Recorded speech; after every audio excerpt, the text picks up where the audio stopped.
Alors, donc, nous allons commencer cette cinquième conférence du cycle qui s'intitule « À la découverte du corps énergétique ». Donc, c'est aujourd'hui la dernière conférence de ce cycle sur le thème de la guérison, le corps énergétique et guérison.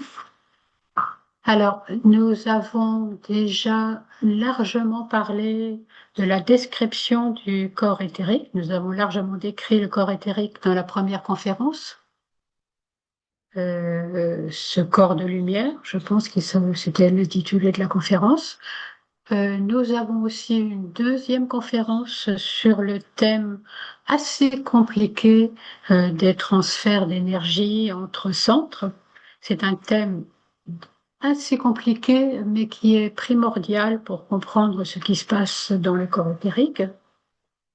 Ensuite, nous avons étudié plus particulièrement, nous avons observé le transfert du centre solaire vers le centre cardiaque et du centre sacré vers le centre laryngé, dans une conférence qui s'intitulait Amour du cœur et créativité. Et puis la dernière conférence, la quatrième, dans cette dernière conférence, nous avons regardé ensemble ce qui se passait dans notre corps éthérique au moment de notre éveil spirituel et comment dire,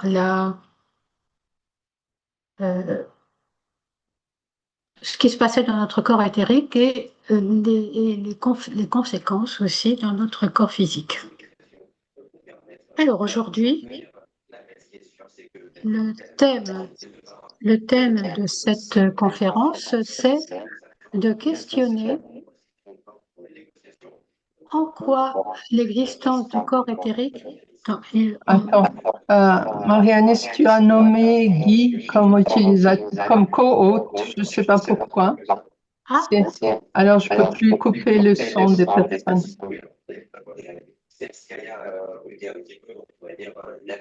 alors, je recommence, excuse-moi.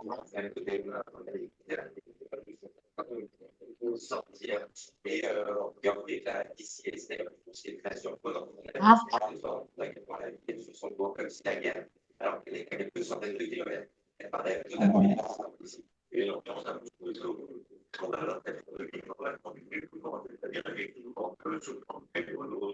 Il y a quelqu'un qui a son micro, c'est Michel Coste, je crois. Ah non, attends, là. Voilà. Maintenant, je vais couper le son.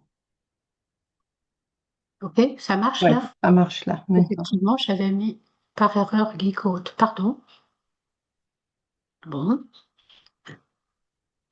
Alors, je disais, aujourd'hui, dans cette cinquième conférence, nous allons nous demander en quoi l'existence du corps éthérique apporte une compréhension particulière à la maladie et à la guérison. Et alors, nous interroger sur l'impact du corps éthérique sur la maladie et la guérison, c'est un énorme sujet.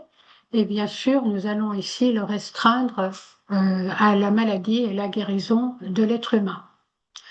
Alors tout d'abord, une petite réserve. Les hypothèses développées ici ne sont pas du tout destinées à invalider les théories actuelles de la médecine et de la psychologie. Elles proposent un point de vue complémentaire qui ouvre des voies essentielles et enthousiasmantes, car elles incluent toutes les dimensions de l'être humain, y compris la partie spirituelle. Et elles sont tirées principalement du livre d'Alice Bailey, La guérison ésotérique. Alors, tout d'abord, en introduction, il est nécessaire de rappeler la structure de l'être humain avec ses trois aspects, esprit ou vie, âme et corps. La triplicité esprit, âme, corps désigne donc l'être humain dans sa globalité en incluant son origine spirituelle. Le s'implique à l'impulsion de la vie essentielle qui est la cause de toute manifestation. Sa présence se traduit dans le corps par la respiration d'un bout à l'autre de l'incarnation. Cette respiration qui signale que le bébé va bien et qu'il va pouvoir entrer dans la vie, et cette respiration qui cesse quand le cours de la vie arrive à son terme. L'aspiration du souffle de vie, l'utilisation de l'air en commun avec tous les êtres humains, met en exergue à la fois l'existence d'un centre individuel de vie et aussi la participation de tous à cette vie générale. Alors, le mot âme, déjà, vous percevez sur ce schéma que l'âme est médiatrice entre la vie et le corps. C'est elle qui fait la entre ces deux pôles. Et l'âme, parce que l'âme est le trait d'union qui permet au souffle de vie d'animer le corps. En conséquence, la bonne santé et la guérison sont directement liées à la réussite de l'unité vie-âme-corps. Et il va de soi que la maladie apparaîtra à toutes les fois où l'énergie de vie ne pourra pas circuler librement jusque dans le corps. Le rôle de l'âme est donc primordial dans le processus de maladie et de guérison. C'est pourquoi, dans les enseignements de la sagesse, la loi numéro 1 de guérison pose un postulat fondamental. Toute maladie résulte d'une inhibition dans la vie de l'âme, et ceci est vrai de toutes les formes et dans tous les règnes. Sachant que je viens de préciser qu'aujourd'hui, nous n'allions pouvoir déjà qu'effleurer ce qui se passe pour l'être humain. Dans cette unité esprit, âme, corps, quel est donc le rôle du corps éthérique? Et tout d'abord, où est-ce qu'il se situe? C'est un petit rappel, bien sûr, un petit rappel où j'utilise là le schéma qui est tiré de la psychosynthèse d'Assagioli. Et nous voyons l'étincelle de vie, la vie, hein, avec la vie et avec le corps humain, le corps dense au milieu, ou sombre, et toutes ces enveloppes. Du plus subtil au plus dense, nous avons l'âme qui se situe, elle, dans l'enveloppe mentale. Puis nous avons en pointillé l'enveloppe du corps émotionnel. Et puis, nous avons cette large enveloppe autour du corps dense, et qui est justement le corps éthérique. Depuis des siècles, le corps, dans son aspect de forme dense, fait l'objet de recherches assidues des savants. Mais sa partie subtile, le corps énergétique ou éthérique, n'est pas reconnu par la science officielle dans son existence et dans sa fonction. C'est justement ce corps éthérique qui nous intéresse au plus haut point, car il est l'outil créé par l'âme pour insuffler sa vie et sa sensibilité jusque dans le corps dense. Et nous percevons à travers ces différentes enveloppes que le corps éthérique, cette enveloppe donc transparente autour du corps dense, enfin transparente sur le schéma, va percevoir les informations qui vont venir des différentes enveloppes subtiles autour d'elle. Ce corps immatériel est donc l'agent de l'âme. Bien plus, il est l'âme présente dans le corps dense. En sa qualité d'agent de l'âme, il y manifeste les fonctions et les caractéristiques de sa source spirituelle. Il est donc l'âme présente dans le corps dense et, tout comme l'âme, il va transmettre la vie. Il est donc, par essence, vecteur de vie et de santé pour ce corps. De la naissance à la mort, il implante dans le corps la vibration de l'âme. Le témoignage de cette vibration de l'âme, c'est l'activité électrique du corps qui témoigne de sa présence et de la présence du corps éthérique. Et quand il se retire, quand le corps éthérique se retire, l'activité rythmique du cerveau et du cœur s'arrête et c'est la mort pour le corps dense.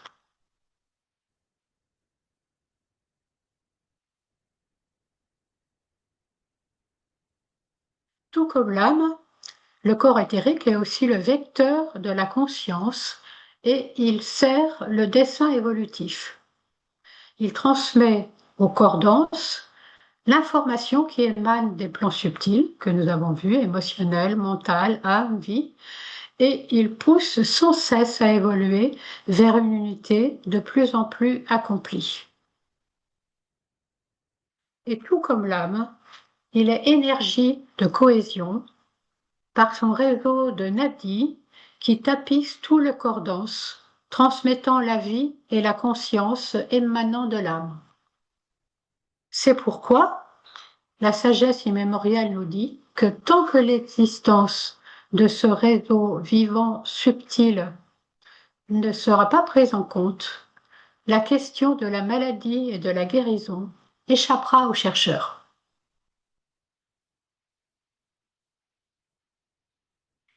Et c'est ce qu'exprime la loi de guérison numéro 4.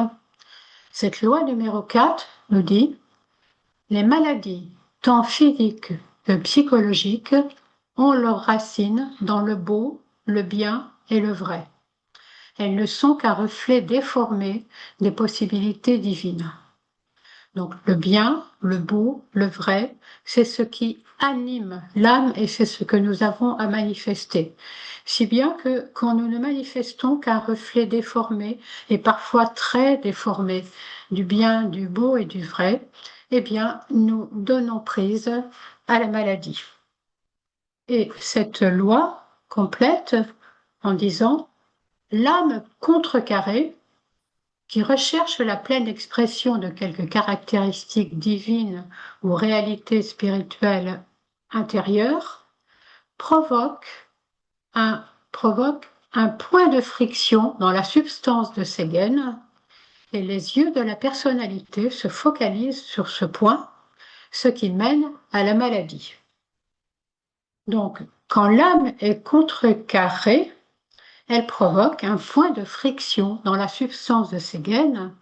Et ces gaines, bien sûr, ces gaines, ce sont les nadis qui tapissent, enfin qui constituent tout le réseau du corps éthérique et qui sont à la fois, ces nadis, qui sont à la fois en dehors du corps dense et à l'intérieur du corps dense.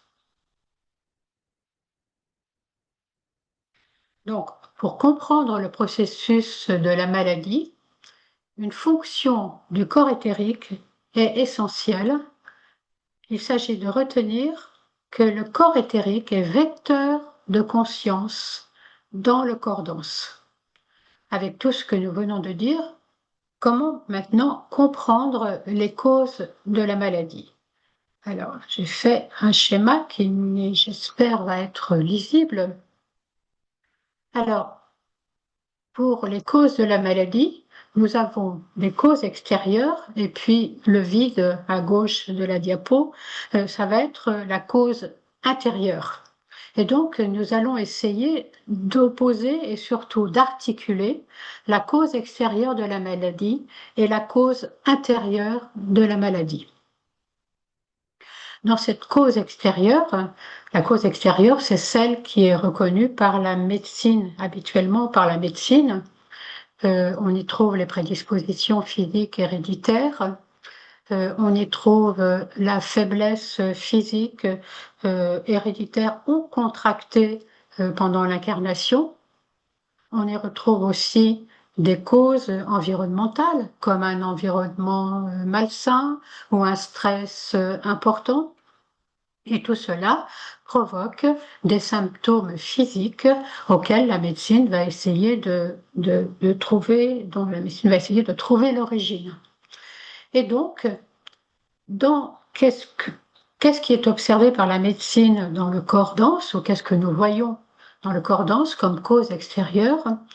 Eh bien sûr, il y a les symptômes physiques que la médecine essaye de décrypter en considérant le système endocrinien, et ce système est un important objet d'étude de la médecine moderne qui cherche à traiter le déséquilibre des glandes endocrines auxquels sont rattachés de nombreux troubles physiques et psychiques. Nous avons aussi l'importance du système sanguin, qui est lui-même en lien avec le système endocrinien, puisque les glandes endocrines déversent directement les hormones dans le sang. Et le sang apporte à chaque partie du corps les éléments et les hormones qui vont le contrôler physiquement et agir sur la structure physique et psychologique du corps. C'est ainsi que les zones majeures les plus importantes du corps humain sont influencées. Nous avons aussi le cœur, qui est le centre de vie et qui fait circuler le sang et le contrôle.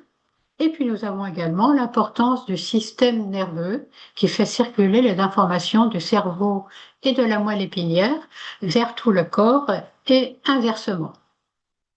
Mais s'intéresser au corps éthérique implique s'intéresser à ce qui se passe sur le plan intérieur subtil.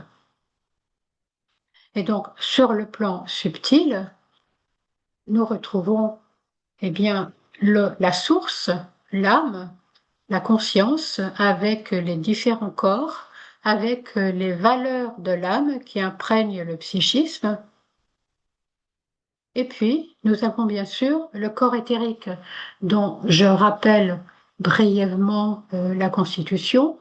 Vous vous souvenez, nous avons vu que le fil de vie issu de l'étincelle de vie est ancré dans le cœur, alors que le fil de conscience issu de l'âme est ancré dans la tête.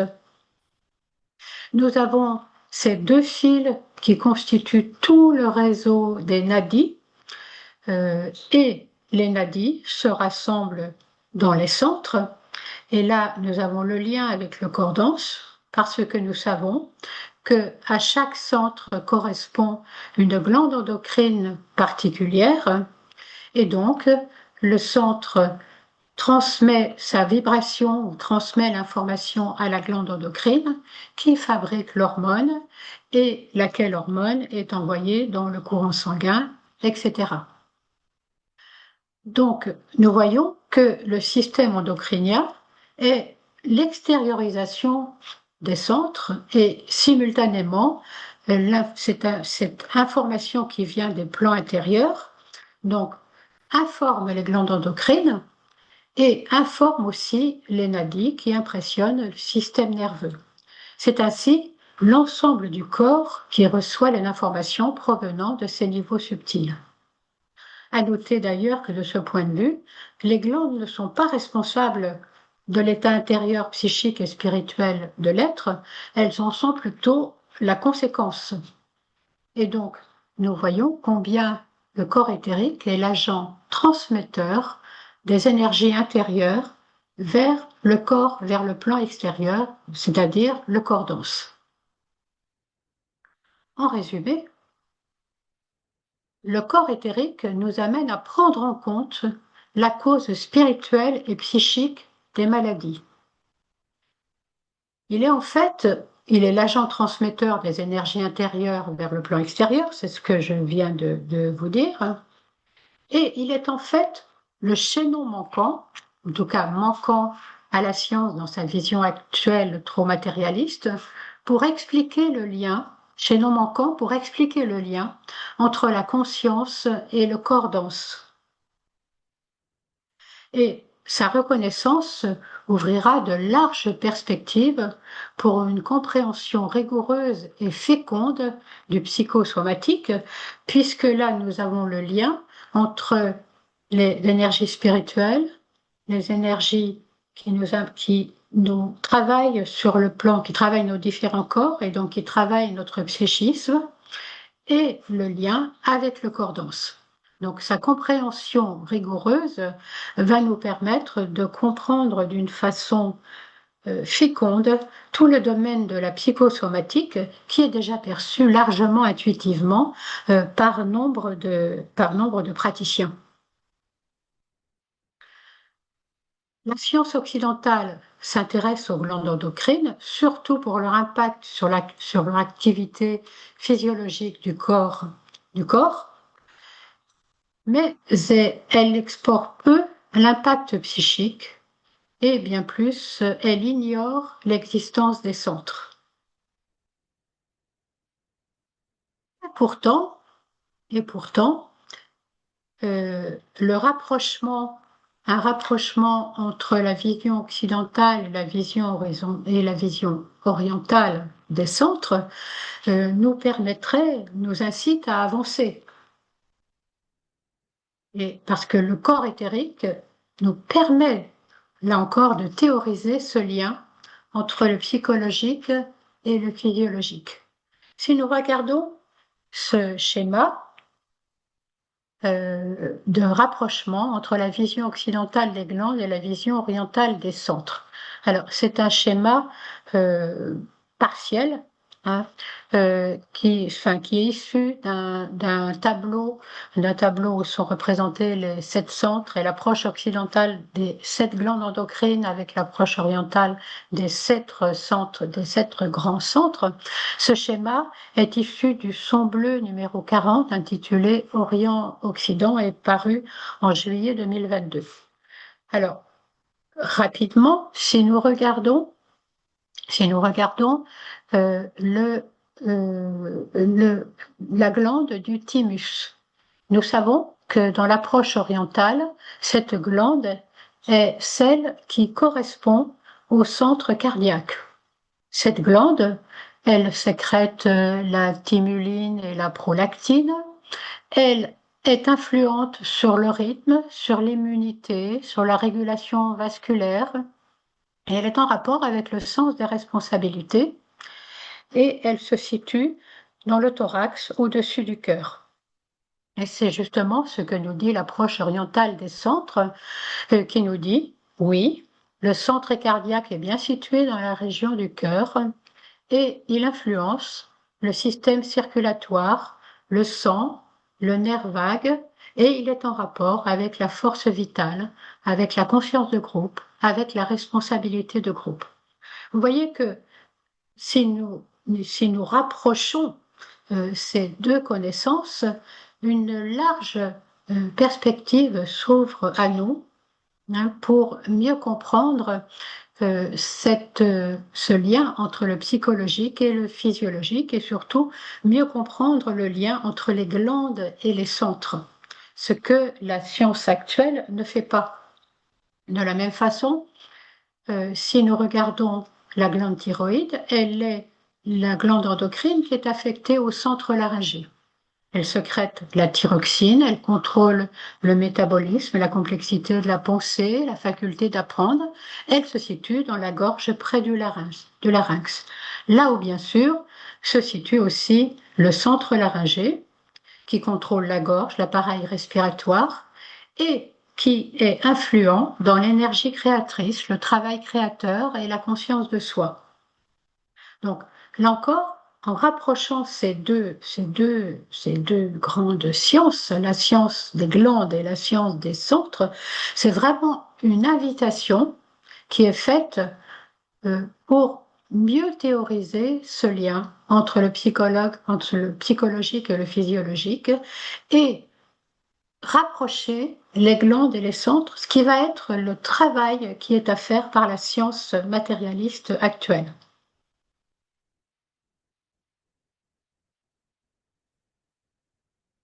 Depuis toujours, les simples observations et déductions nous montrent ce lien. Mais comme les voies de transformation entre psyché et soma n'ont jamais pu être théorisées au sens de la science physique biologique, ce lien n'est pas vraiment exploité. Il est même contesté ou réduit à un mystérieux effet placebo. Pourtant, nombreuses sont les maladies dont la source profonde est psychique. Par exemple, la séparativité nous est indiquée comme étant à l'arrière-plan de beaucoup de maladies. Effectivement, la loi de l'âme est cohésion. Si à l'inverse, la conscience est séparative, elle aura un effet clivant dans le psychisme qui se manifestera jusque dans le corps. De la même façon, les émotions non contrôlées et déréglées sont source de nombreuses maladies. Pour la grande majorité des êtres humains, la conscience est encore polarisée dans le corps émotionnel, loin de l'amour et de la compréhension aimante qui caractérisent l'âme.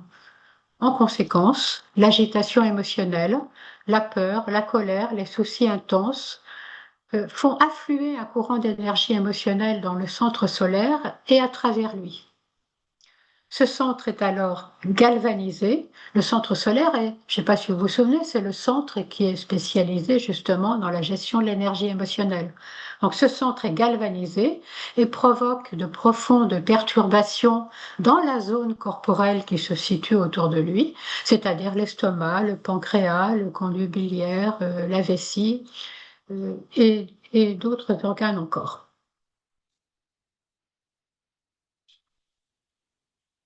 Mais il serait erroné de penser que la cause des maladies est exclusivement intérieure et ce qui nous mettrait en stricte opposition avec la vision matérialiste qui reconnaît, elle, exclusivement la cause intérieure. Mais le sujet est plus complexe et plus vitalisant. Il est tout le temps important de ne pas sortir, de ne pas s'enfermer dans une dualité qui est exclusive d'un point de vue ou d'un autre. La maladie, en fait, nous dit la sagesse immémoriale, est le résultat de la rencontre entre la cause intérieure et la cause extérieure. Voilà qui est très important et qui évite justement de s'enfermer dans les extrêmes. Donc, cette cause intérieure, nous l'avons vu, hein, c'est l'âme, le psychisme, ce sont les centres, les nadis. Voilà, c'est ce que nous venons de décrire tout à l'heure. La cause extérieure, c'est aussi ce que nous venons de décrire avec l'hérédité, les faiblesses physiques et les causes environnementales. Et c'est en fait la confluence, le rapprochement de ces deux causes qui va générer la maladie. Si le centre au travers duquel l'énergie afflue est en sommeil ou comment dire, ne fonctionne pas normalement, la maladie ne viendra que si elle entre en résonance avec une cause extérieure. De la même façon, la cause extérieure ne provoquera la maladie que si elle résonne avec une difficulté au niveau des plans subtils. Donc, c'est vraiment très important de le comprendre et le maître Joël Kuhl, quand il parle de cela, il donne l'exemple de la congestion pulmonaire. Sur le plan intérieur, si l'énergie qui afflue du centre, qui est vraisemblablement le centre cardiaque et ou le centre laryngé, si ce centre est en sommeil, si le centre est dans un état de léthargie ou un rythme vibratoire trop lent, il existe un blocage. Ce blocage produit la congestion dans le véhicule éthérique et les problèmes s'ensuivent sur le corps physique. Mais sur le plan extérieur, on recherche la cause on recherche des causes physiques bien définies, par exemple l'insuffisance cardiaque, la pneumonie, un syndrome grippal, l'inhalation de fumée, etc. Et la maladie est en réalité le résultat de ces deux causes. Le résultat des causes extérieures qui sont agrémentées ou qui sont agrémentées de la condition intérieure de congestion éthérique. C'est l'association de la cause extérieure apparente et la cause intérieure vraie qui est responsable de l'éruption du mal. Donc c'est quelque chose qui est très important et c'est ce que nous dit le maître Joël Kuhl. Il nous dit Les maladies concernant un individu n'ont donc pas nécessairement une origine purement subjective ou psychologique. Elles sont parfois simultanément exotériques et ésotériques, d'où la complication du problème, et je pourrais dire d'où aussi la richesse du problème. D'une façon plus globale, quelles sont les grandes causes des maladies? Parmi ces grandes causes, on trouve d'abord les problèmes liés à l'activité ou à l'apathie des centres. Je vais vous donner une citation tirée de Guérison ésotérique. À part les accidents, les blessures infectées ou les épidémies, l'origine de toutes les maladies remonte à un certain état des centres et par conséquent aux énergies qui en émanent.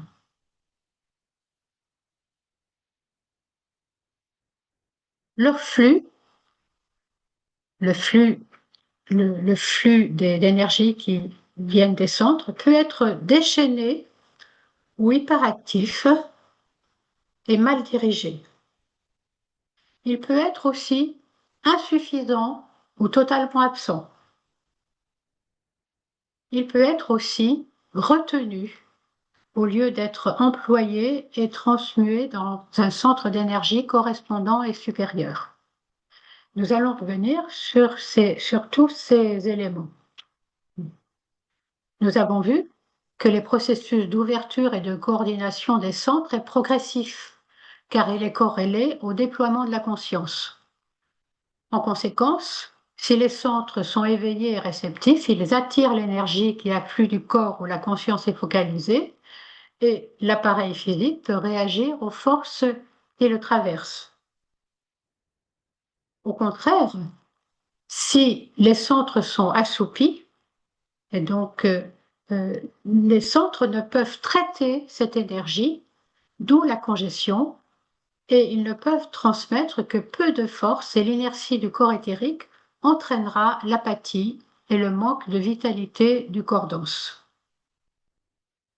Et nous avons aussi des moments où ce flux, le flux d'énergie qui émane, qui veut rentrer dans le centre ou qui sort du centre, est carrément inhibé au lieu d'être employé et transmué dans le centre d'énergie qui est sa correspondance supérieure. La correspondance supérieure, je vous rappelle, c'est par exemple pour le centre solaire des émotions, c'est le centre cardiaque. Pour le centre laryngé sur la ligne créatrice, sur le centre sacré sur la ligne créatrice, ça va être le centre laryngé. Et le maître Joalcool prend l'exemple, nous donne l'illustration dont nous avons bien besoin, du cancer et des troubles cardiaques. Ces maladies, la pathologie du cancer et des troubles cardiaques, ont bien été étudiées et traitées avec beaucoup d'avancées par la médecine courante. Il ne s'agit pas ici de s'opposer, mais il s'agit de mettre l'accent sur les causes subjectives en faisant un lien avec les effets objectifs.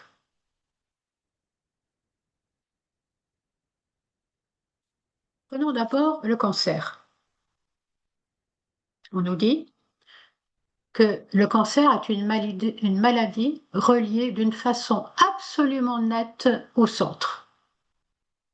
Et on nous dit que le cancer, sauf celui de la tête, résulte nettement de la stimulation du corps éthérique par le mental inférieur, conjointe à de l'inhibition qui est produite par le mental inférieur.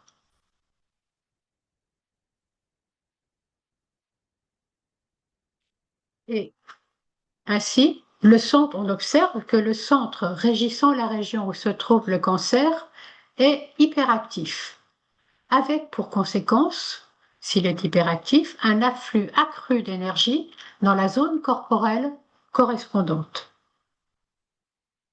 Et en même temps, on constate que cette hyperstimulation peut provenir de la suppression d'activité imposée par la pensée un centre particulier, c'est-à-dire c'est une inhibition qui crée un excédent d'énergie.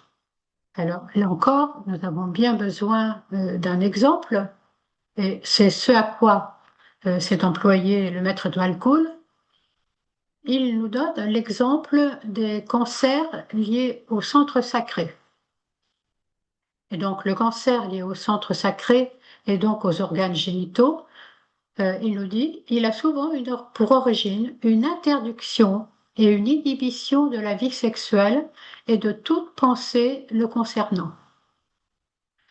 Donc, si le mental concret fait inhibition à toute pensée concernant la vie sexuelle, comme l'énergie suit la pensée, vous vous souvenez de cette grande loi, l'énergie suit la pensée, l'énergie sexuelle attire vers elle un nombre croissant de cellules qui sont source de tumeurs et de cancers.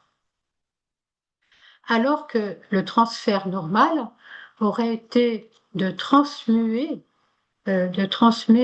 tous ces désirs sexuels normaux en activités créatrices de façon justement à, non pas à inhiber, mais à élever, à accepter les réactions, les désirs sexuels normaux et à les transmuer progressivement vers une activité créatrice. Il en est de même pour l'inhibition des réactions et sensations émotionnelles qui sont aussi à l'origine de certains cancers. Le recours à l'inhibition des émotions transforme le centre solaire, qui gère donc l'émotion, en un grand réservoir d'énergie rigoureusement retenu par inhibition. Alors qu'il aurait fallu transmuter ces émotions en aspiration et en amour, eh bien, l'inhibition empêche cette transmutation et le vibrant réservoir de puissance du centre solaire provoque des cancers de l'estomac, du foie et parfois de toute la région abdominale.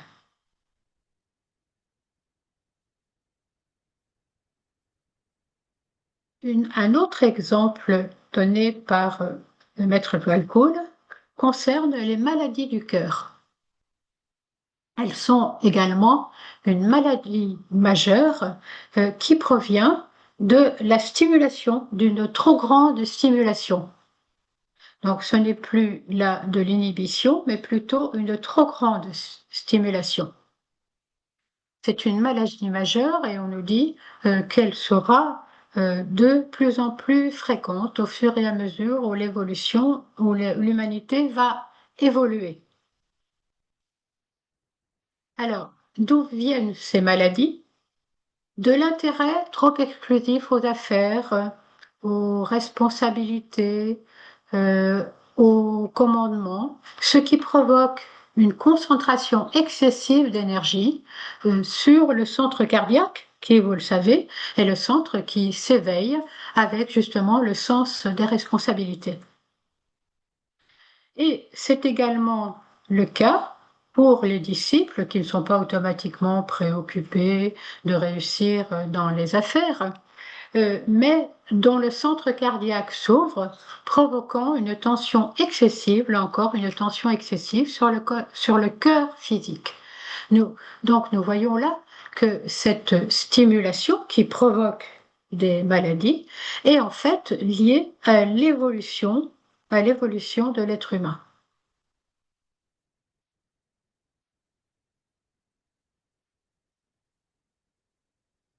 Autre cause importante, c'est le défaut de coordination, d'intégration entre le corps éthérique et le corps dense.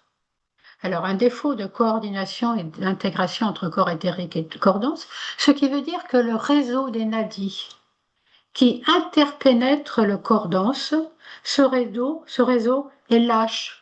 Il a des trous, il n'est pas très bien fourni. Voilà ce que veut dire un défaut de coordination entre le corps éthérique ou le corps dense. Il n'est pas très bien fourni, ou bien, dans certains cas, il peut se détacher. Et on nous dit que ce défaut serait aujourd'hui responsable d'une grande quantité de troubles. À noter qu'aujourd'hui, il peut être largement accentué par des causes extérieures comme l'alcool ou la drogue. Et ça, nombre de thérapeutes peuvent en témoigner, c'est-à-dire peuvent témoigner de cet effet de l'alcool et la drogue sur le corps dense, sur le psychisme, et il est intéressant de le relier au fait que le corps éthérique n'est plus très bien accroché au corps dense.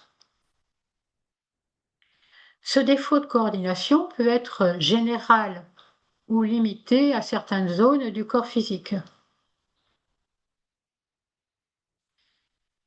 Il peut aussi y avoir des troubles psychiques sans troubles physiques quand l'âme a très peu de prise sur le corps dense, ce qui entraîne des pertes de conscience, de la démence, et on nous dit aussi ce qui peut être la cause des crises d'épilepsie.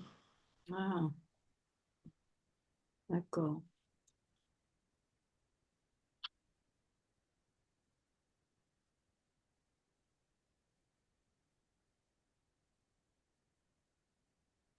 C'est pas Et mal. à l'inverse aussi, une trop forte connexion provoque une activité excessive, peut provoquer une activité excessive du système nerveux. C'est-à-dire que là, il n'y a plus le réseau de Nadine n'est pas détendu, il est au contraire trop connecté. Il est encore au contraire trop connecté au corps dense, ce qui va provoquer une activité excessive du système nerveux. Pour moi, en tant que psychologue, je ne peux pas m'empêcher de faire le lien que n'a pas fait, enfin ce n'est pas quelque chose qui est issu de guérison ésotérique, hein, c'est un avis personnel, mais je ne peux pas m'empêcher de faire le lien avec un diagnostic qui est tellement souvent posé actuellement pour les enfants, hein, c'est-à-dire le diagnostic de TDAH, de troubles de troubles de l'attention et de l'hyperactivité. Ce trouble qui fait justement une hyperactivité pour les enfants. Bon, je pense qu'il serait certainement intéressant de voir s'il n'y a pas comment dire, une trop grande connexion entre le corps éthérique et le corps dense. Alors, le voir comment, c'est là où nous aurons besoin de nombre de thérapeutes différents pour avancer en ce sens. De découvertes éblouissantes en perspective. Et encore, il y aurait bien d'autres questions à se poser. Ou, si vous êtes intéressé, il y a beaucoup de recherches à faire. Mais surtout, la maladie n'est pas une punition. C'est vraiment très important.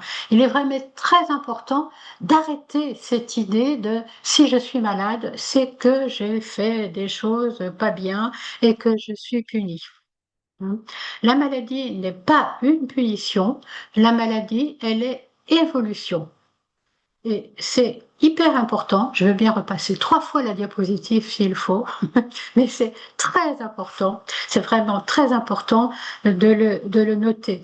Parce que si nous sommes malades et qu'en plus nous prenons ça comme une punition, eh bien nous allons arrêter le flux de vie et nous n'allons pas du tout dans un processus de guérison.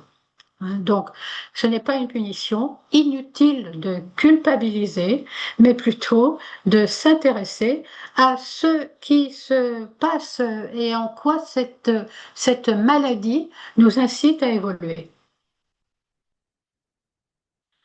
Alors, la maladie est évolution et la maladie, de toute façon, elle est un fait de la nature. Elle est le produit ou le résultat de souillures humaines qui sont héritées du simple fait d'être un membre de la famille humaine. Si nous sommes un membre de la famille humaine, c'est que nous ne sommes pas des purs esprits. Nous sommes bien d'accord avec ça. C'est que nous ne sommes pas des purs esprits et que nous héritons aussi de toutes les expériences de l'humanité depuis la nuit des temps, avec le fait que, eh bien, nous avons à travailler avec aussi les souillures ou comment dire, tout ce qui dans l'humanité n'a pas encore été transmuté, qui le sera un jour, mais qui pour l'instant n'a pas été transmuté. Elle peut aussi résulter de déséquilibres dans le passé de l'individu. Là, je fais référence à un passé karmique provenant d'incarnations précédentes. Elle peut aussi résulter du fait que notre planète n'est pas une planète sacrée. Donc, elle n'est pas une planète sacrée, donc justement, dans la terre de notre planète, dans la terre, dans l'air de notre planète, eh bien, circulent des germes qui font que nous vivons dans l'atmosphère terrestre qui a elle-même des souillures. Mais surtout, la maladie est inhérente aux transformations liées à l'évolution progressive de la conscience et notamment à l'éveil progressif des centres. Donc la maladie est donc liée à tout le travail que nous faisons pour évoluer. Alors je vous entends penser, ah ben c'est bien la peine, si nous évoluons, plus nous évoluons et plus nous sommes malades. C'est pas vraiment le cas, mais au fil de l'évolution de l'humanité, c'est ce que nous venons de voir tout à l'heure avec le cancer et avec les maladies cardiaques, eh bien, le cancer est le résultat de l'inhibition que nous avons fait en tant qu'humanité quand nous avons utilisé, et nous avons eu raison, quand nous avons commencé à utiliser notre intellect pour essayer de contrôler et de mieux gérer les désirs excessifs qui se retournaient contre nous. Donc, nous avons utilisé notre intellect, sauf que nous ne savions pas encore bien comment l'utiliser. Et d'où le fait, et nous l'avons utilisé par inhibition, d'où le fait de la maladie du cancer. Ok. De la même façon, nous avons vu que les maladies cardiaques, les troubles cardiaques, sont aussi des troubles que nous allons rencontrer de plus en plus au fur et à mesure où nous allons progressivement ouvrir notre centre cardiaque. Et comme l'amour, la responsabilité que nous manifestons et qui va ouvrir notre centre cardiaque est encore empreinte de désirs personnels, eh bien, voilà, nous apprenons à utiliser cet amour, mais l'ouverture du centre cardiaque et le fait que nous allons diriger notre pensée sur ce centre, eh bien, va provoquer des problèmes cardiaques. Donc, la maladie est évolution. La maladie est en fait un procédé de libération. C'est pourquoi tous les hommes de bien que nous sommes, tous les êtres de bien, participent à la maladie universelle de l'humanité, psychologiquement, physiquement ou les deux. C'est aussi notre contribution à l'évolution de l'humanité. Et bien plus, on nous dit que le fait d'être exempt des maladies humaines ne signifie pas en soi une supériorité spirituelle.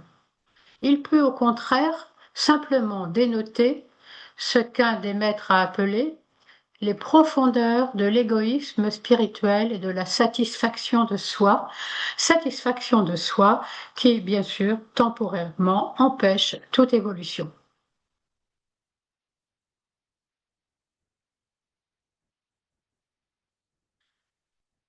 Alors, nous en arrivons maintenant à nous demander quels sont les principes guérisseurs du point de vue de l'âme et du corps éthérique. Bien sûr, ces principes sont étroitement liés aux fonctions et caractéristiques de l'âme. Bon. un des principes, c'est que le supérieur guérit l'inférieur. Puisque toute maladie résulte d'une inhibition dans la vie de l'âme, la maladie pourra être contrôlée par l'imposition d'une énergie supérieure et par un rythme plus élevé que l'énergie inférieure qui est à sa source.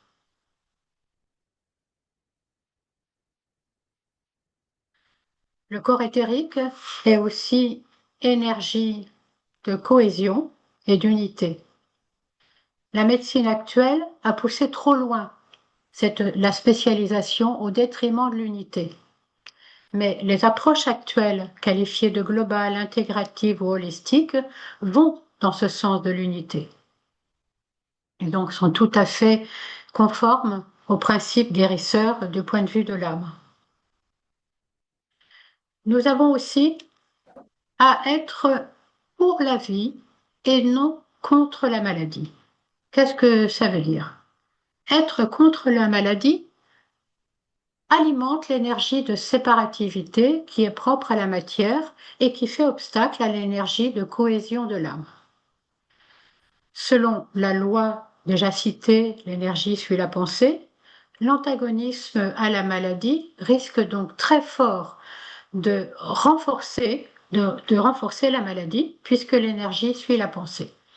Nous avons cet exemple-là dans la cure des cancers où stimuler, se focaliser sur les cellules malades, par exemple, pour les détruire, est à l'inverse du processus de vie. Puisque si l'énergie est dirigée sur le cancer lui-même, l'état cancéreux est lui-même stimulé. Au contraire, il s'agit de vitaliser l'énergie de vie qui stimule les tissus sains de la région qui entoure le cancer et va ainsi provoquer la disparition par abstraction d'énergie des cellules cancéreuses.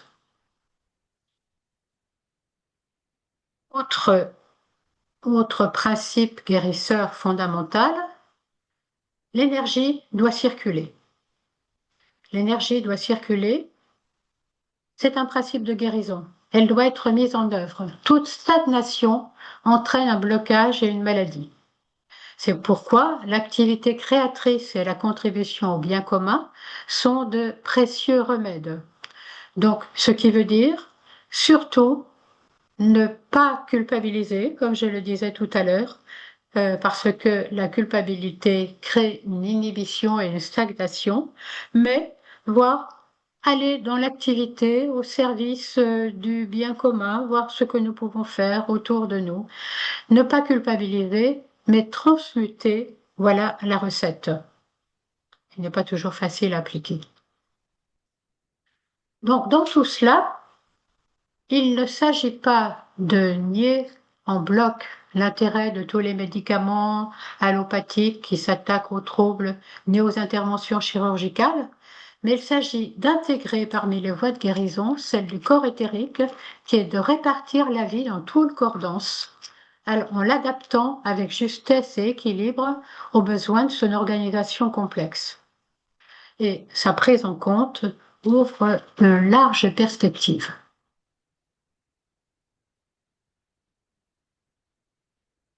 Le maître Djwhal nous dit qu'il ne donne ici que des indications générales aux chercheurs pour stimuler leurs recherches et en leur demandant seulement d'admettre ces suggestions comme des hypothèses possibles. C'est très important. Il ne s'agit pas de dire c'est cela et rien d'autre. Il s'agit toujours d'avancer en disant OK, c'est une hypothèse possible et une hypothèse, eh bien, on la creuse et on la discute. Une hypothèse nous sert à faire, c'est l'hypothèse qui nous sert à avancer notre recherche, pas une foi ou une conviction qui bloquerait tout instinct de recherche. Alors, vers quoi allons-nous pour une meilleure guérison, pour une meilleure guérison de la maladie? Nous allons vers une reconnaissance mutuelle. Ce qui nous est proposé, c'est une reconnaissance mutuelle de tous les acteurs de guérison, et une coopération. Là encore, il n'y a dans ces développements aucun esprit de dénigrement contre la médecine dominante actuelle qui fait beaucoup pour la santé. Mais il s'agit de susciter la solidarité entre les nombreuses spécialités, écoles de pensée, anciennes et nouvelles, matérielles et spirituelles, mentales, pionnières, etc. Et toutes ces approches ont besoin d'être réunies dans une vaste science de la guérison. Et on nous dit que la nouvelle science médicale sera principalement édifiée sur la science des centres en coordonnant le corps éthérique, le système endocrinien et le système nerveux. Quel est le pas à faire? La médecine académique a fait beaucoup. Elle doit faire un nouveau pas en abordant le plan éthérique et les centres, ce qui lui permettra de faire le lien avec les glandes endocrines et tout ce que nous avons vu précédemment. La médecine alternative et les divers guérisseurs énergétiques en savent long sur les forces intérieures et les causes fondamentales des maladies, mais beaucoup trop souvent, ils en savent trop peu sur le mécanisme physique de l'homme. Il y a aussi des avancées à faire sous l'angle de la guérison mentale et spirituelle, aidée par la science de la psychologie. Quels sont les obstacles? Eh bien, un obstacle principal, c'est d'une part, c'est de prendre conscience, qui n'est pas simple, de prendre conscience que toutes les approches actuelles sont solidaires et il faudra aboutir à une coopération et à une synthèse entre médecins, chirurgiens, psychologues, neurologues, psychiatres, acupuncteurs, homéopathes, ostéopathes, guérisseurs énergétiques divers, etc. Et actuellement, l'énorme obstacle vient du fait que ces groupes, dont nous faisons partie, sont incapables de reconnaître ce qu'il y a de bon chez les autres groupes qui pourtant, tout comme eux, tout comme nous, consacrent leurs efforts au bien-être de l'humanité.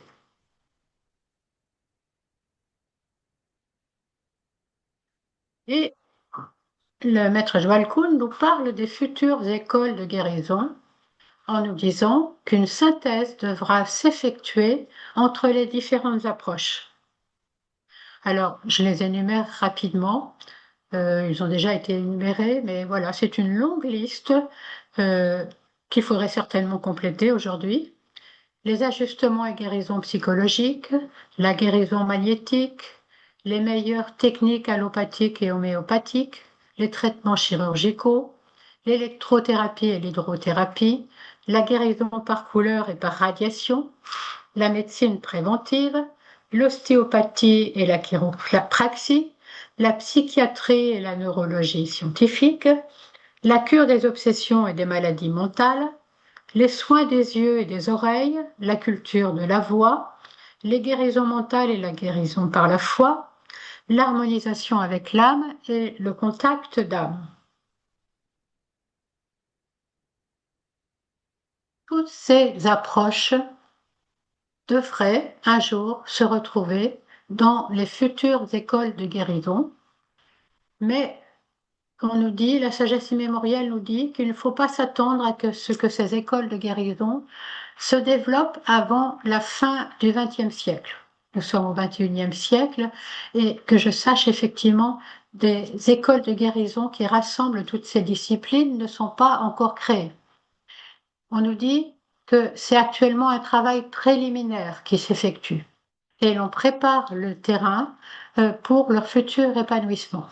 Bon, ceci dit, nous ne sommes plus à la fin du XXe, nous sommes au quart du XXIe siècle, et donc ce qui veut dire que le travail est bien à faire. Donc en conclusion, la reconnaissance de l'éthérique par la science est une clé indispensable de guérison. La prise en compte de son existence par la recherche scientifique ouvrira d'extraordinaires perspectives sur des techniques de guérison innovantes. Elle permettra aussi de valider et de développer nombre d'approches qui ont émergé de l'expérience et de l'intuition des praticiens, mais qui manquent d'appui théorique pour prendre leur véritable ampleur.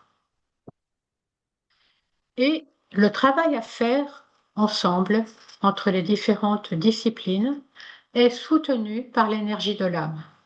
Il s'agit de manifester l'unité, la reconnaissance mutuelle, la coopération, la persévérance, méditer, penser, chercher ensemble. Et en conclusion générale, puisque cette conférence est la dernière de ce cycle de 5 conférences, notre objectif a été de rendre familier le concept de corps éthérique afin qu'il finisse par s'imposer dans la pensée humaine. C'est un long travail. Il a aussi été d'essayer d'expliquer les lois qui régissent cette partie subtile de l'être afin d'éclairer et d'inspirer ceux qui déjà travaillent avec cette substance éthérique. Il a été aussi de stimuler l'esprit de recherche. Et surtout, œuvrer pour la reconnaissance de l'éthérique, c'est œuvrer pour la révélation de l'âme qui est à sa source. Et cela est un objectif majeur et c'est le défi actuel de l'humanité. Merci de votre attention. Et avant de passer aux discussions, une information très importante de l'Institut Alcor qui vous informe de l'organisation de son prochain forum à Nantes le 3 octobre 2026, forum qui a pour thème l'âme en filigrane, forum dans lequel nous allons provoquer des interactions entre l'approche scientifique avec Emmanuel Ransford, l'approche de psychosophie et de psychologie avec Patrice Brasseur et l'approche de l'astrologie avec Fanchon Pradalier-Roy et aussi, bien sûr, en discussion avec tous les membres de l'Institut Alcor. Donc, s'il vous plaît, nous comptons sur vous, nous avons besoin de vous. Notez tous sur votre agenda le 3 octobre 2026 à Nantes. Bon, bien sûr, vous allez en entendre parler bien souvent, nous allons communiquer, mais déjà, à noter dans votre agenda. Merci.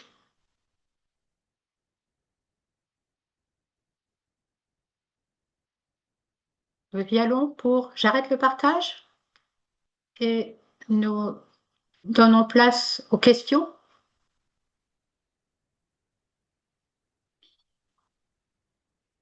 Donc, je vais mettre en galerie pour qu'on puisse tous voir. Et si vous ne souhaitez pas être vu sur l'enregistrement, n'activez pas votre caméra.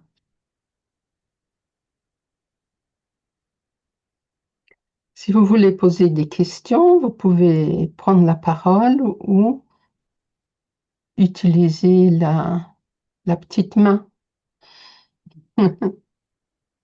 Demander la parole. Elle doit être quelque part par là.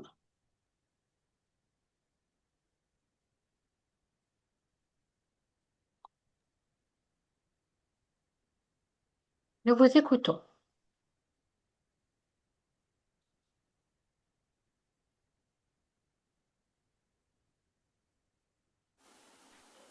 Philippe, j'ai l'impression, en te voyant sourire, que tu as envie de parler. En tout cas, merci beaucoup, Matt. C'est Laurent qui parle. Oui, Laurent? Où es-tu passé? Oui, je te vois. Pardon. Merci pour cette conférence. C'est une très belle synthèse et avec de très belles perspectives si on suit ce chemin-là. Si, merci beaucoup. Et puis c'est un chemin également pour la guérison de l'humanité et de la planète. tout, tout, tout marche ensemble. Ouais. Mais c'est un très beau travail. Merci beaucoup. Merci. C'est petit. Euh, je me posais la question de savoir si l'âme pouvait avoir des maladies elle-même Alors, par rapport à son dessin. alors, l'âme elle-même, enfin en tout cas l'âme de l'être humain, il va falloir différencier, il va falloir différencier Voilà, l'âme sur son propre plan. Sur son oui, propre plan, elle est parfaite. elle est parfaite, hein. Ok, Voilà. Mais vous savez que dans une incarnation, c'est seulement une petite parcelle de notre âme qui s'incarne, parce que nous ne pouvons pas travailler tout à la fois.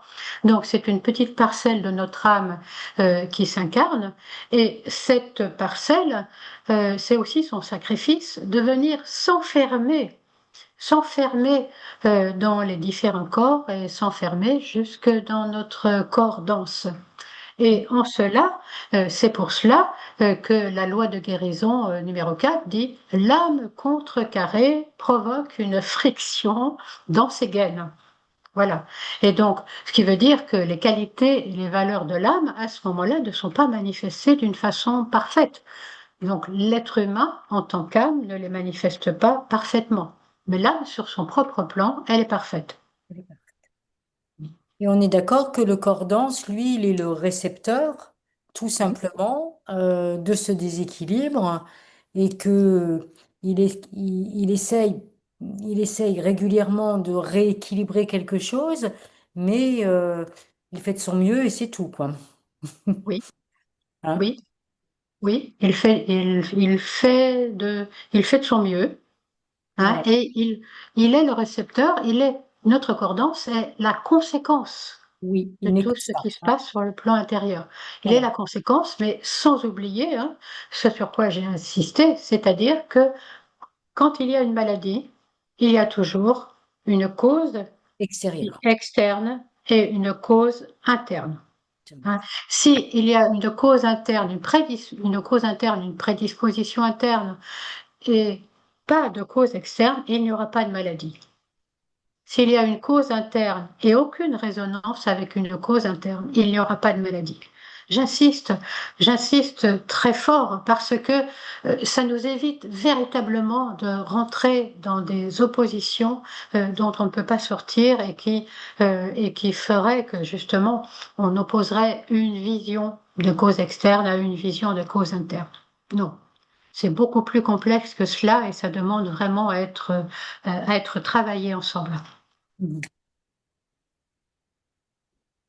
Oui, c'est Philippe, donc Oui, désolé, hein, Philippe. je suis arrivé en retard à la visio. Oui, c'est à diapo 12, donc cette histoire de cause externe, cause interne qui est assez subtile, parce qu'on est bien d'accord que l'âme, enfin donc la fraction d'âme qui a décidé de s'incarner, construit son véhicule, donc décide de la forme du véhicule, de là où il va travailler. Donc tu parlais de causes externes, l'hérédité et l'environnement, mais en fait, quelque part, l'âme construit ça, hein. Elle construit ce véhicule et cet environnement.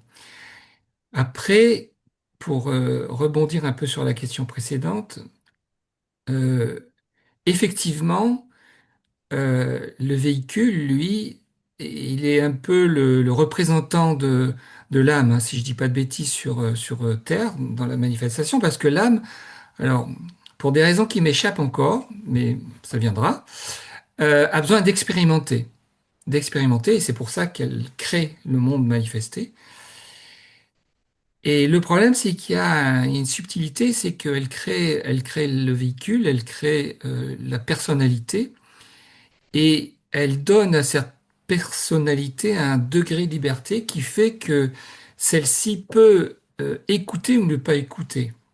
Oui, Donc, ce qui veut dire que en fait, il y a deux choses subtiles, effectivement. On peut avoir une maladie qui peut être une épreuve effectivement à surmonter parce qu'on doit régler des énergies antérieures que l'homme a besoin, que l'âme a besoin de régler. Le problème, c'est que la personnalité peut ou ne pas, ne peut ou ne ne peut pas ou ne veut pas jouer le jeu. Et du coup, ça complexifie beaucoup les choses et la maladie peut prendre une tournure du coup dramatique que la personnalité va payer, des fois très cher. Mais pour l'âme, c'est pas grave. Bon, ben, moi, j'y suis.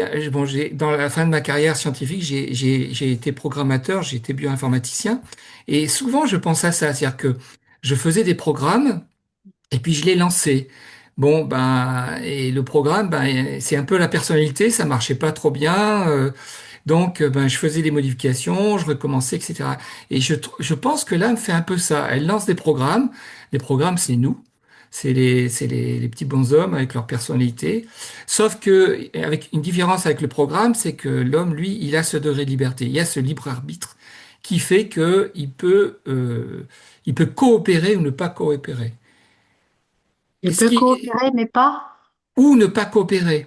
coopérer ou ne Mais pas coopérer. Oui. c'est très important parce que ça veut dire que on peut être effectivement avoir une maladie grave et finalement elle participe à notre évolution parce que cette maladie doit nous faire prendre conscience d'un certain nombre de choses, ce qui va pas la résoudre, mais le fait de participer, ça participe à notre évolution. Par contre, si on ne veut pas coopérer, alors ça participera aussi à notre évolution, mais le prix à payer sera beaucoup plus compliqué, plus cher, et voilà. Mhm. Mais c'est vrai, tu as raison d'insister là-dessus, hein. Il y a un jeu subtil qui Mhm. se joue entre la personnalité et l'âme. Mhm. Et ça ne veut pas dire que les choses vont pas arriver, mais la prise de conscience de pourquoi ça arrive est très importante finalement. Donc, et comme Laurent, merci infiniment hein, pour cette série de visios très très enrichissante et très très enseignante, si je peux m'exprimer ainsi. Merci. J'ai l'impression que Nicole, si j'ai bien lu le chat, Nicole, tu as Oui, posé une question. Vas-y. oui, enfin c'est une question, je sais pas, c'est une proposition. Mhm. Euh, je me dis que d'abord bravo pour le travail parce que c'est quand même assez extra. En revanche, la question que je voulais poser, c'est parmi tous les gens qui ont suivi le cycle. Moi, je l'ai fait de façon un peu interrompue, mais bon, j'ai fait comme j'ai pu. Donc ça, c'est pas un problème. euh, Tout le monde, d'une façon ou d'une autre, a abordé le corps éthérique et ses influences, ou peut-être pas ses influences, mais son mariage, si je puis dire, avec le corps dense. Et ce qui serait peut-être intéressant, c'est que ceux qui le veulent puissent échanger sur, bah, toi, en tant que psychologue, par exemple, tu as vu certaines choses et tu l'as interprété d'une certaine façon. Moi, en tant qu'ostéopathe, par exemple, je l'ai vu et pratiqué d'une autre façon, et peut-être qu'en recoupant certaines choses, on arrivera à des évidences, enfin, c'est très prétentieux ce que je dis, mais des choses qui seront incontournables. Et aussi bien pour Philippe qui travaille enfin, ou qui a travaillé en informatique, je comprends qu'il y ait plein de questions comme ça. Parce que peut-être qu'il n'y a pas que nous non plus qui avons un corps éthérique, il y a tout qui a un corps éthérique. La planète a un corps éthérique, toute forme a un Voilà. corps éthérique. Donc, Hum. même un travail apparemment technique, enfin, qui n'aurait pas de vie ou tout au moins pas la même vie que nous, a aussi sa façon d'exister. Hum. Donc voilà, je sais pas si c'est une question, une réflexion ou, Non, j'entends aussi une proposition et très intéressante. Ensuite, comment est-ce que l'on va pouvoir je sais la pas, je mettre en lance œuvre? le ballon et puis on verra, Ouais. mais Ce que notamment le maître de Walcourt, puisque c'est lui qui a dicté cela à l'Évelay, nous dit, il nous dit, cherchez ensemble.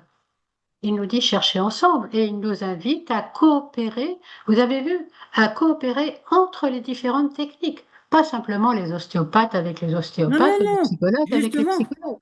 Au contraire, les magnétiseurs, les psys, les ostéopathes, les guérisseurs, quels qu'ils soient, tous, voilà, c'est-à-dire à mettre en commun des pratiques et se poser ensemble des questions. Il dit bien que c'est en mettant en commun nos observations et nos interrogations que nous avancerons. Donc, moi, je ne sais pas Ouais, ce que je peux, en ce que je multipliant peux les points de vue, proposer. quoi. Comment? En multipliant les points de vue. En multipliant les points de vue, en s'interrogeant sincèrement, en essayant de comprendre le point de vue de l'autre. Voilà, d'une façon rigoureuse, en se disant, ben voilà, qu'est-ce qu'on nous dit, quelle loi, etc. Toujours d'une façon rigoureuse. C'est comme ça que nous allons avancer. Alors, par rapport à ça, là, c'est pas facile de gérer ça en visio, mais par contre, si on peut le gérer, vous pouvez aller, vous pouvez vous signaler sur le site, nous envoyer un mail, et puis ensuite, en fonction de tout cela, on verra, hein, l'Institut Alcor et puis ces différents groupes de recherche verront comment on peut travailler, si c'est possible. Mais pour cela, il faut que vous vous signaliez. Bien, madame. Bon, alors on fera ça début 2026. Moi, je verrai beaucoup plus clair début 2026. Bien, quand tu veux, En tout cas, quand tu veux merci. pas. Merci à Alice aussi pour le travail que vous avez fait. Oui, je suis un support seulement. C'est très important, Sans les support, supporters. moi, je fais pas de conférence. En tout cas, merci encore. Merci, Nicole. Ravie de t'avoir revu. Merci.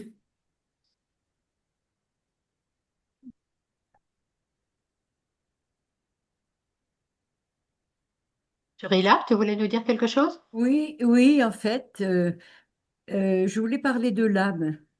Je voulais parler de l'âme qui apparaît dans les discussions, qui apparaît comme une entité et que je m'imagine plus, en fait, comme une vibration de vraiment tous les atomes, quoi, hein, de tous les atomes du corps, de tous les organes, de toutes les cellules, de tous les organes, quoi, hein. Voilà, c'est ça que je voulais signaler. Quand on parle de l'âme, pour moi, finalement, ce n'est pas une entité quelque part au-delà. Enfin bref, c'est vraiment une vibration. Voilà, une vibration qui est dans le corps physique, Mhm. qui est également dans le corps éthérique, hein, mais qui est beaucoup dans le corps, qui se manifeste dans le corps physique par une vibration des atomes, des organes, des cellules. Merci. Mhm. Voilà, c'est surtout ça que je voulais dire, quoi, hein. Enfin, voilà, ce qui fait que également, quelque chose qui m'a interpellée, c'est le fait, lorsque l'on demande, bon, par exemple, que ce soit par la prière ou par l'invocation, donc de bien faire attention, à la façon dont on formule notre demande, qui peut vraiment appuyer sur le négatif. Par exemple, en formulant d'une façon négative, je ne veux pas ceci, qui Mhm. devient vraiment très, très négatif, quoi, plutôt que simplement demander la santé, plutôt qu'une guérison, par exemple. Voilà, c'est tout ce que je voulais dire dans l'importance, quoi, de la façon dont on se comporte et la façon dont on voit les choses. Merci. Oui, merci, Surila. Mhm. Est-ce que quelqu'un d'autre veut participer? Franchon. Oui, merci beaucoup Marie-Agnès et Alice. Vraiment, c'est extraordinaire ces présentations-là. Ça clarifie tellement de choses. Et je me demandais si le fait que, puisque le maître Jiwalkun nous dit que le travail en commun, enfin la mise en relation entre justement l'âme et le corps et le physique interviendra et de la guérison dans ces domaines interviendra après le XXe siècle, étant donné que c'est l'Occident qui a développé toutes les connaissances de vraiment très extérieures sur toutes les recherches sur la maladie proprement dite au niveau physique et que c'est l'Orient qui a toutes les connaissances sur les centres, est-ce que donc ce travail ne devra pas, il va pas y falloir une rencontre entre l'Orient et l'Occident avant qu'on puisse réunir cela? Oui. Parce que ça semble très très lié au niveau de la Terre, cette question-là, non? Qu'est-ce que vous en pensez les uns et les autres? Complètement. D'ailleurs, le maître Gualcool dit que cette rencontre entre l'Orient et l'Occident, ce travail commun entre l'Orient et l'Occident, est la clé de l'évolution. Mhm. Là, c'est vraiment, ce sont deux grandes connaissances, hein, et qui ont, on le voit bien, qui ont à être mises en commun, mais avec quels obstacles, hein. Il y a notamment si la science, avec toutes ses capacités, toute son intelligence, pouvait se mettre au travail, elle pouvait justement faire l'hypothèse, juste faire l'hypothèse de l'existence de ce corps subtil. Juste en faire l'hypothèse. Et ce serait merveilleux. Il me semble même que Joel Cool dit cette rencontre sauvera l'humanité. C'est ce qui sauvera l'humanité. Ah, je cherchais, merci Laurent, sauvera l'humanité. Donc, on est peut-être à l'aube d'un temps comme ça, vu dans quel état se trouvent actuellement les questionnements au niveau mondial. On dirait qu'il y a quelque chose qui se cherche là, d'une unification quand même. Oui, alors, c'est Philippe. Euh, il me semble, hein, très modestement, que cette rencontre est en train de se faire. Bon, dans le groupe de recherche sur le corps éthérique, on travaille sur ces questions-là et je suis fasciné. Enfin, alors il y a un côté business, mais il y a énormément d'appareils qui sont maintenant sur le marché, qui font à la fois appel à des connaissances occidentales, donc notamment toute la physique quantique, enfin des recherches assez poussées, et puis les enseignements qui peuvent venir d'Inde, du Tibet et de Chine. Et il y a énormément d'appareils en ce moment qui sont en vente sur le marché. Encore une fois, moi je regrette l'aspect business, mais bon, si ça fait avancer les choses, c'est un mal pour un bien. Et qui font ce rapprochement parce que avec l'analyse, alors justement la dame, je me rappelle plus son prénom, mais parlait de vibration, donc tout est vibration, toute substance émet des fréquences, que ce soit un atome, une cellule, la Terre, le cosmos, tout émet des fréquences. Et donc, on essaie de relier l'étendue, ce spectre de fréquences à justement l'enseignement qui vient de Chine, notamment les organes, et puis d'Inde, tout l'enseignement védique sur le corps éthérique, sur les centres énergétiques, etc. Et vraiment, c'est vraiment en marche en ce moment. Et je suis assez fasciné par le foisonnement de recherches d'appareils qui apparaissent sur le marché en ce moment. Donc il y a matière. Mais bon, Magnifique. effectivement, c'est ardu. Alors, il y a deux difficultés. Il y a le vocabulaire. Par exemple, je vais prendre juste le mot de biofeedback. Le terme biofeedback peut être utilisé dans plein de domaines différents et d'écosystèmes différents. Donc on s'y perd un peu, c'est pas facile. Et puis, comme je l'ai dit, il y a rencontre avec des sciences qui sont quand même hard. La mécanique quantique, la physique quantique, c'est pas donné à tout le monde. Mais bon, il y a des personnalités comme ben, Philippe Guillemant, hein, que vous connaissez bien tous, notamment Fanchon, hein, qui le connaît très bien. Bon, travaille dans ce sens. Et je peux vous dire qu'il y a des sociétés qui se montent et qui vraiment, alors pour des raisons business, alors on parle de thérapie, de bien-être, etc. Mais derrière, je pense qu'on a des outils qui nous permettent de toucher un peu comment aborder ces vibrations du corps éthérique. Donc moi, je suis assez confiant sur l'avenir proche. Merci. Bien. Est-ce qu'il y a d'autres questions? Et à Oui, Françoise. oui, je me suis fait une petite remarque.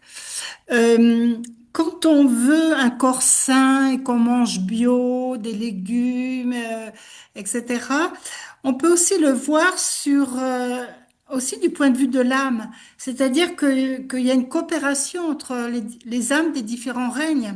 Il y a un respect mutuel du règne. C'est pas simplement juste pour être beau et en bonne santé. C'est qu'on a une attitude plus de respect, de coopération. Et quelque part, à ce moment-là, le règne nous le rend bien.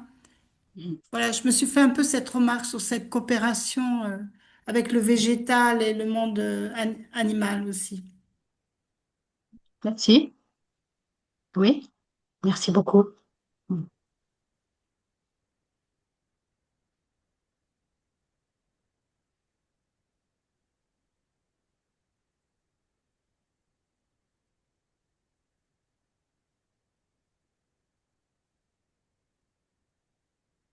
Bien. Pas d'autres questions? Il est 21h31. Vous avez envie de revenir, de repartir pour reposer? Laurent? Je vais te poser une petite question. Euh, Tu as parlé des enfants TDAH. TDAH, oui. TDAH, ouais. Trouble déficitaire de l'attention, hyperactivité. Voilà. En disant qu'il y avait trop de connexions entre, quoi, c'est le terme que j'ai retenu, trop de connexions entre le corps éthérique et le corps dense. C'est ça? Et qu'est-ce que Oui, ça alors c'est une hypothèse, hein, c'est une hypothèse de ma part, c'est-à-dire là, c'est pas du tout là dans la guérison ésotérique, on parle de cette trop forte connexion qui provoque des troubles du système, des troubles du système nerveux, hein, du fait de cette beaucoup trop forte connexion et qui demande à être régulée. Et donc moi je me suis dit c'est peut-être bon. Actuellement, on est dans une multiplication des diagnostics de TDAH hein, sur le plan de la psychologie avec des diagnostics qui sont, de mon point de vue, absolument exagérés. Mais il n'empêche que le trouble existe quand même. Et je me dis, bon, eh bien, comment faire pour, parce que, j'allais dire, moi, quand je pense, par exemple, à quelqu'un qui est déconnecté, c'est-à-dire le trouble inverse. Hein, c'est-à-dire, et en tant que psychologue, j'ai affaire à ce genre de cas. Et notamment quand des gens ont pris de la drogue et de l'alcool, eh bien, ils arrivent alors, ils sont pas, comment dire, ils sont véritablement perdus dans perdus pour toute une partie d'eux-mêmes avec des angoisses énormes parce que moi je comprends par le fait que leur corps éthérique est déconnecté à un endroit. Et donc ils vont bien, puis à un moment donné, ils sont voilà brutalement, ils sont dans l'angoisse quand il y a quelque chose résonne. Et donc là je me dis bon, quand c'est déconnecté, eh bien vite, est-ce que j'ai un magnétiseur dans mon réseau? C'est-à-dire je peux travailler moi. Je peux travailler en allant, en essayant de faire définir ses valeurs, les valeurs de la personne. En le faisant définir ses plus hautes valeurs, j'appelle l'énergie de l'âme. Hein, j'appelle le supérieur pour venir, voilà, comment dire, colmater un petit peu et ressouder le corps éthérique avec le corps dense. Mais je me dis, oui, mais il y a des choses que moi je crois que si j'avais un bon magnétiseur peut certainement aussi aider. Est-ce que vous voyez?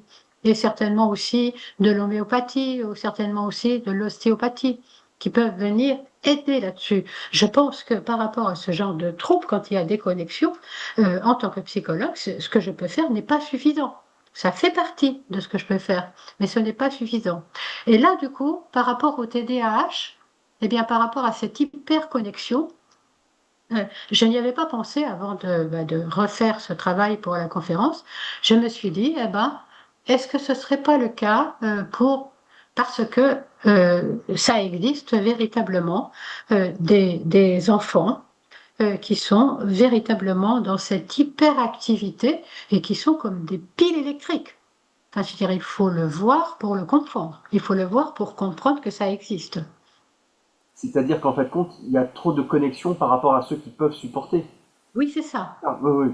C'est-à-dire Quelque que si chose de trop un dense. étage d'évolution plus tard, ils pourraient supporter ce genre de connexion, mais là, c'est trop par rapport à Oui, leur capacité de réception. certainement. Et d'ailleurs, normalement, ça s'améliore chez l'adulte. Hein, souvent, il y a, bon, les adultes qui ont été TDAH dans l'enfance, ils sont toujours un peu speed, hein, mais quand même un peu moins agités, alors que je crois que pour les enfants qui sont TDAH, c'est pas simplement des enfants qui, on dit parfois, bon, d'accord, on leur a pas donné trop de règles, et donc, bah, ils savent pas obéir, ils font n'importe quoi. Ça peut exister, ça existe, mais c'est plus que ça. Les véritables TDAH, c'est plus que ça. C'est pour ça que je pensais à cette hypothèse. Et je me dis, bah, dans ces cas-là, qu'est-ce qu'on fait? Est-ce qu'un magnétiseur, ça déconnecte, ça assouplit le réseau? Voilà. C'est, voilà, j'en suis simplement là dans mes pensées. Ok, merci, merci Matt. Par rapport à cela, mais j'ajouterais que j'ai remarqué aussi dans les consultations que j'ai pu avoir avec en astrologie, les gens qui parlent de cela, je trouve que ils ont un niveau de conscience assez élevé, mais ils ont du mal à faire une connexion. Enfin, leur engagement, l'engagement de leur personne dans la vie n'arrive pas à être à la hauteur d'une conscience qui appelle beaucoup plus. On sent qu'il y a moi, je le vois aussi un peu dans ce sens, Marie-Agnès, au sens où il y a une forte sollicitation de l'âme, une grande présence, un grand appel, et la personne sait pas comment, où donner de la tête, comme on pourrait dire, quoi. Et ça, je le pensais aussi un petit peu comme ça, comme une trop grande sollicitation de l'âme. Et c'est pour ça que quand on devient adulte, ça s'améliore, parce que quand on a un peu construit sa personne de manière plus solide, on peut répondre plus facilement à une sollicitation d'une conscience assez évoluée, en fait, d'une conscience d'âme proprement dite. Et dans l'enfance, c'est souvent des enfants dont on ne, qui peuvent se trouver dans des familles où la question de l'âme n'est absolument pas présente. Et donc, ça fait une énorme stress, je pense, pour un enfant qui est très sollicité par son âme dans une famille où la conscience de personnalité domine. Je ne sais pas ce que vous en pensez, mais c'est un peu... En même temps, qu'est-ce qu'on peut faire dans ces cas-là, hein? Que de se conseiller de continuer à construire sa personne de la plus solide possible. C'est là, franchement, où tu vois que on ne peut pas avancer tout seul. Non. On n'a pas, personne ne peut avancer tout seul. Quand il s'agit quand il s'agit de ces problématiques-là de corps éthérique et d'âme, on est, et de guérison, on est, comment dire, euh, vraiment, nous sommes solidaires et il s'agit de faire une synthèse de tout ça. On voit ce genre dans les centres médicaux psychopédagogiques exister comme ça une pluridisciplinarité. Malheureusement, ça s'est pas tellement développé. Il n'y a peut-être pas assez d'intervenants, mais c'est ce type de structure qui pourrait être utile. Attends, je vais y aller, ça va être plus, parce que sinon, il faudrait qu'on le fasse toutes les deux, ça. Parce qu'il y a des livres qui sont à toi. J'ai une copine qui veut venir m'aider, mais finalement, Tu nous parles escueillis ou tu parles à quelqu'un à côté de toi? j'arrive à la tirer. Attends, je vais aller t'aider. Oh là là, que je reste assise. Parce que si tu ne nous parles pas, je vais couper le son. Esculi, est-ce que tu nous parles? Je te montrer l'adresse. Non, je crois pas, hein.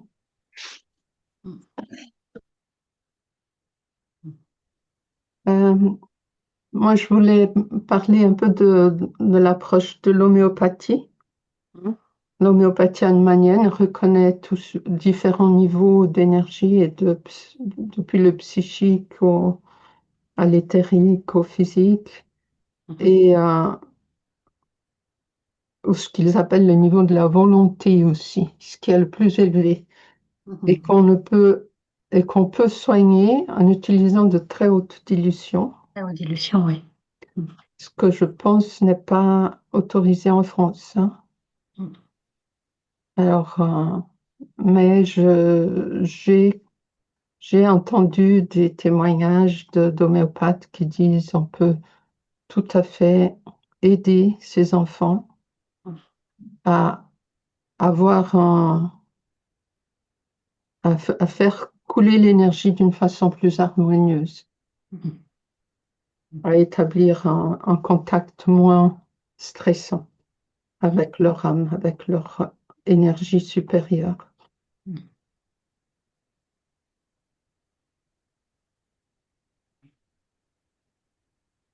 D'ailleurs, l'homéopathie est véritablement un exemple du principe guérisseur qui est le plus subtil guérit le plus dense. Oui, Hein. Plus l'information est subtile et plus elle permet de contacter des niveaux de plus en plus subtils. oui. Mm. Mm. Mm. Bien. Est-ce que nous arrêtons là pour ce soir? Oui, je voulais juste rappeler un aphorisme on dit ça un aphorisme? Oui, peut-être, du maître Jalkul, qui dit, bon, on a beaucoup travaillé sur le traité sur le feu cosmique, et il y a une phrase où il dit, si vous comprenez un petit peu la nature réelle de l'électricité, ben c'est bon, vous êtes sur la bonne voie.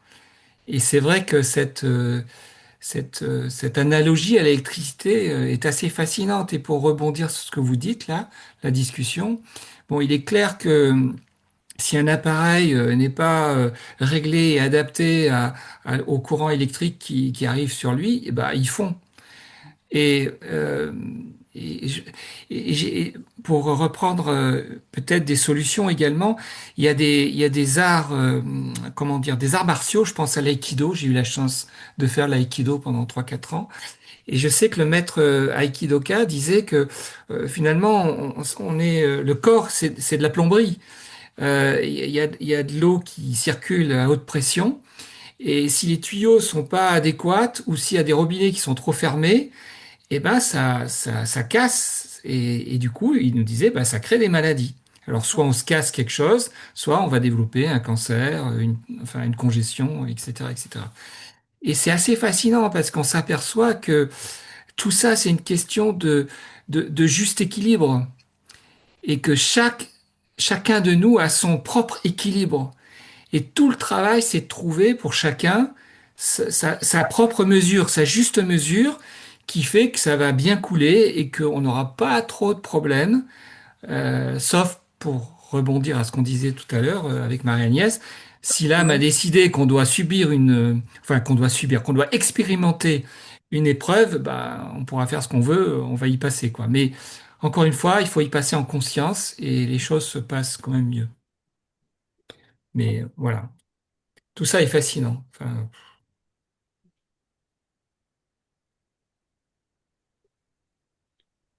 Ah, alors, troisième tentative pour faire notre méditation sur l'invocation de paix. Plus personne ne veut intervenir? Alors, je refais le partage.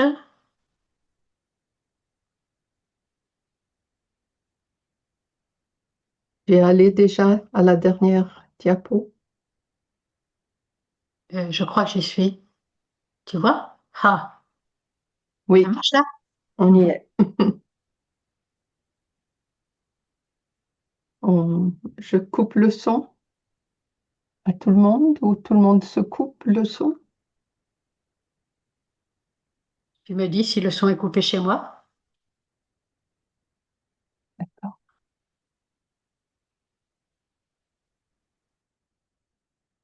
Oui, il est coupé chez toi. Tu peux réactiver avant la méditation.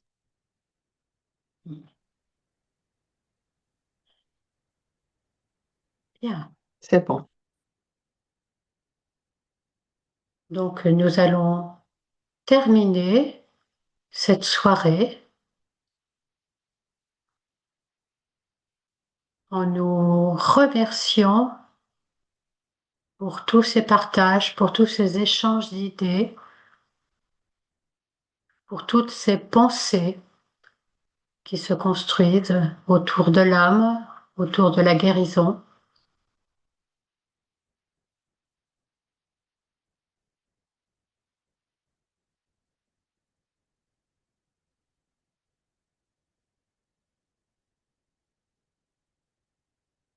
Et nous sommes présents ensemble ce soir et pour ces 5 conférences, c'est que nous avons l'intention d'avancer, de mieux comprendre ce processus de guérison, de mieux comprendre le corps éthérique, de nous impliquer pour la reconnaissance de l'âme, nous impliquer à notre façon.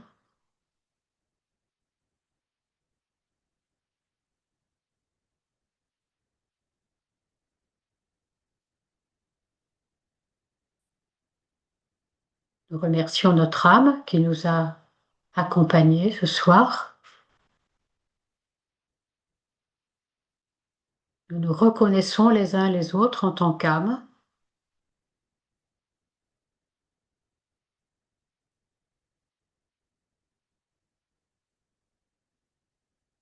Et ensemble, nous allons énoncer l'invocation de paix en visualisant l'énergie de paix qui se déverse sur l'humanité par ces 5 grands centres éthériques, les 5 grands centres éthériques planétaires. Londres, New York, Tokyo, Darjeeling et Genève.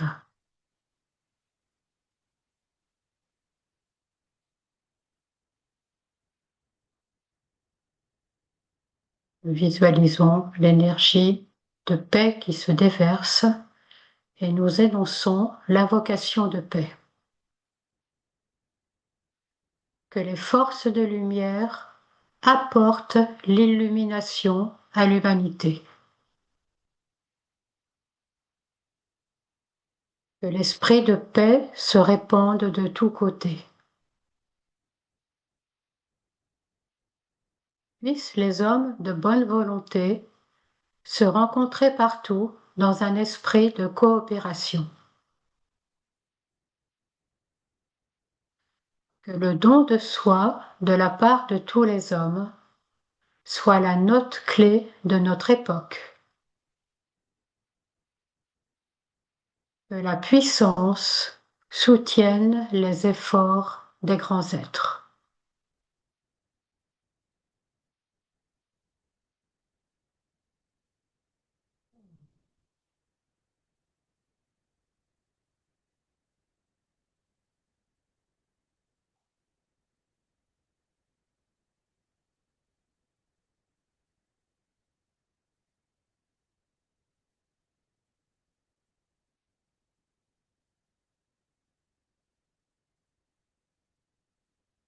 Merci.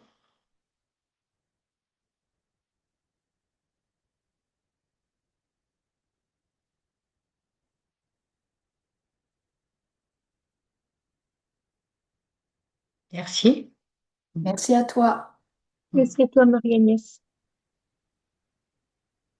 Merci à tous. Merci à vous tous. Au revoir. Merci, au revoir.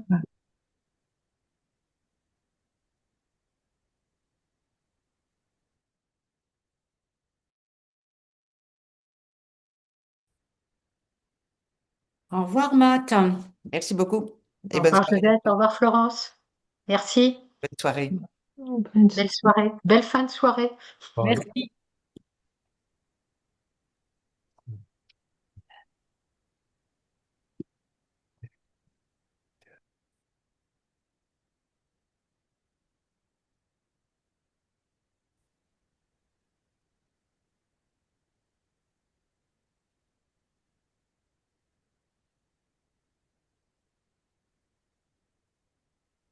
Bonne soirée. Bien. Pour ceux qui sont encore là, Je mets fin à la réunion. Je mets fin à la session. Merci. Au revoir, Johanna. Au revoir.